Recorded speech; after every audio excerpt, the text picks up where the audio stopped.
ও ভাই রে ভাই, কি দেখলাম এটা! পুরোই তামিল লুকে ধরা দিলেন সুপারস্টার শাকিব খান। এমন লোক তামিল হিরোদের হার মানায়। যোগ্য পরিচালকের সাথে যোগ্য নায়ক, এবার বিশাল তুফান হবে, যা অনেকেই সামলাতে পারবে না। রায়ন রাভির হাতের কাজ সম্পর্কে সবারই জানা আছে, কিন্তু শুরুতেই এমন একটা ধামাকা আমাদের দিবেন তা কেউ কল্পনা করতে পারেনি। আজ বিকেল 4টের সময় বিশাল আয়োজনের মাধ্যমে শুরু হলো তুফানের পথ চলা। রায়ন রাভির মুখের কথার সাথে কাজেরও মিল রয়েছে, কেননা তিনি বলেছিলেন তুফানে আমরা অন্য এক শাকিব খানকে দেখতে পাবো। আর তাই বলিউড ফেভার পেয়ে গেলাম সুপারস্টার শাকিব খানের কাছ থেকে। যেহেতু সিনেমায় শাকিবের চরিত্রে থাকবে গ্যাংস্টার, লোকটা হয়েছে তেমনি, কোনো অংশে কমতে রাখেনি রায়ন রাভি।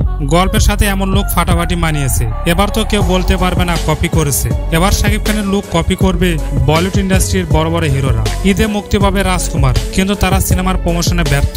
কিন্তু রায়ন রাভি দেখিয়ে দিলেন প্রফেশনাল ডিরেক্টরের কাজ কি, কখন কি করতে হয়। সো বন্ধুরা, ভিডিও ভালো লাগলে লাইক, সাবস্ক্রাইব করতে একদম ভুলবেন না।